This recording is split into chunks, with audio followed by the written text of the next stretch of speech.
This is Tootin.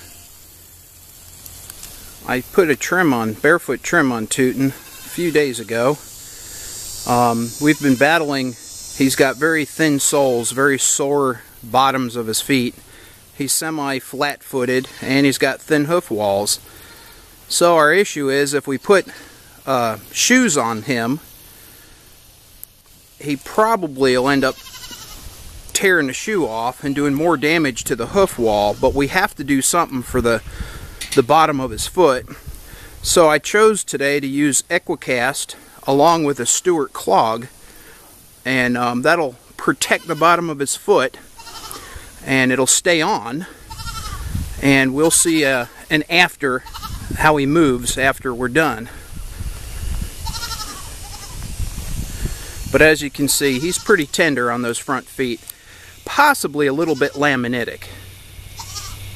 Okay, if you notice the way the horse is standing, how he has his front feet kind of forward, reaching out under his chin, and he's more like a parked out horse, that's a sign of his front feet hurting. The deep digital flexor tendon comes down the back of his leg, wraps under the navicular bone, and attaches to the coffin bone, and it's pulling downward on that coffin bone. So by him stretching his front legs out, it relieves some of the tension on that flexor tendon, giving him some relief. So part of what we're going to do is try to maintain a taller heel. By making the heel a little bit taller in his front shoes or pads or whatever we do, it'll help take some of the tension off of that flexor tendon.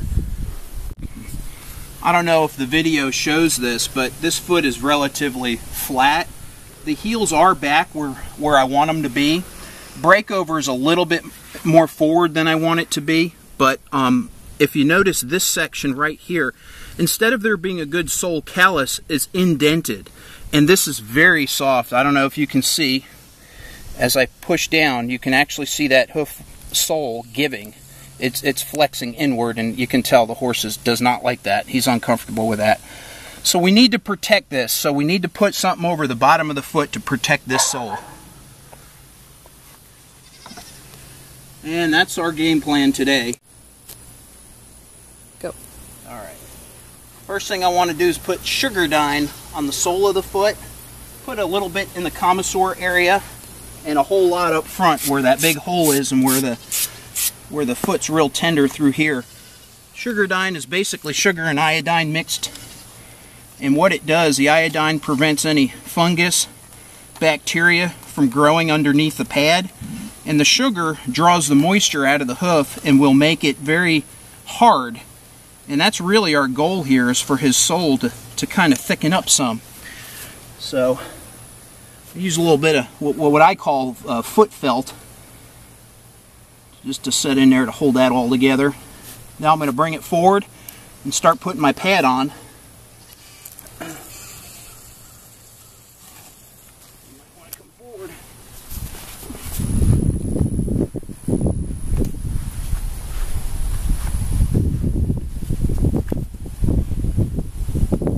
Many different ways of doing this. I prefer to do it up on the stand like this.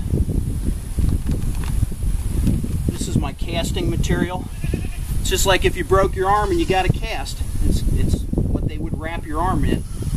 And this will harden and hold everything in place. Again, this is in lieu of actually nailing a shoe. You're going to have to help out a little bit here, buddy.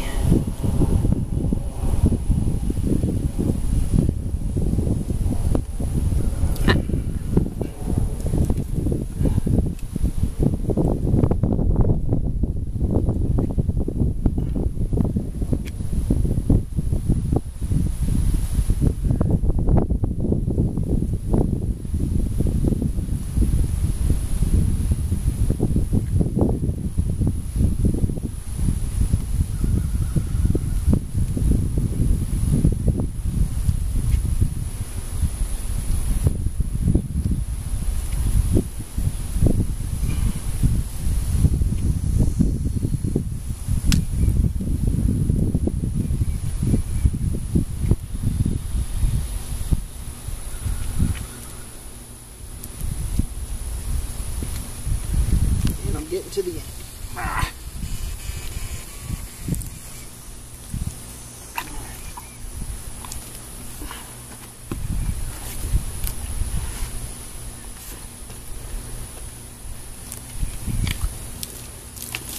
A little water on it. The water activates the casting material.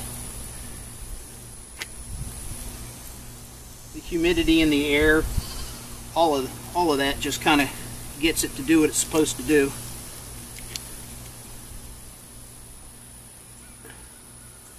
He's leaning hard.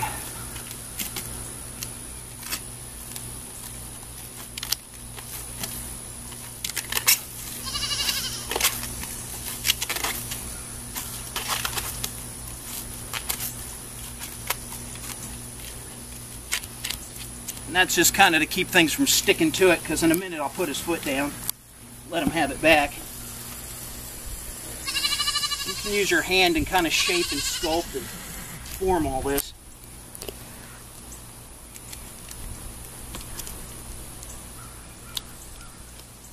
All right.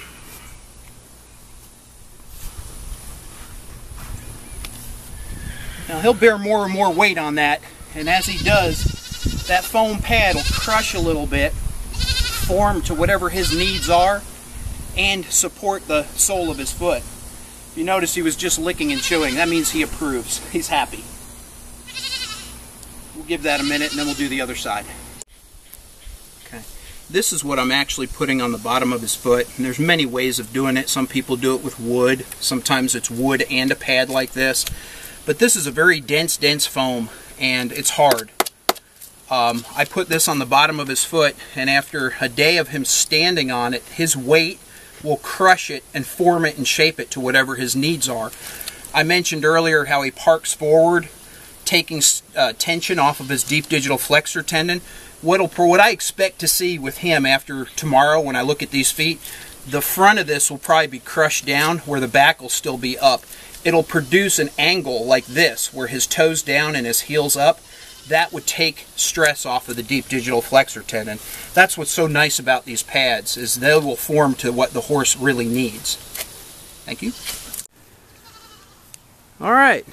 Now we've waited about 10-15 minutes after to let the stuff harden, the casting material harden. And I see a significant difference in his movement. He even has a toe flip.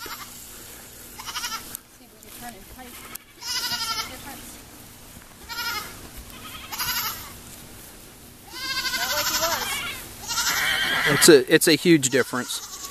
And it'll get better as he crushes that foam and it shapes to his foot properly. Yeah, very good.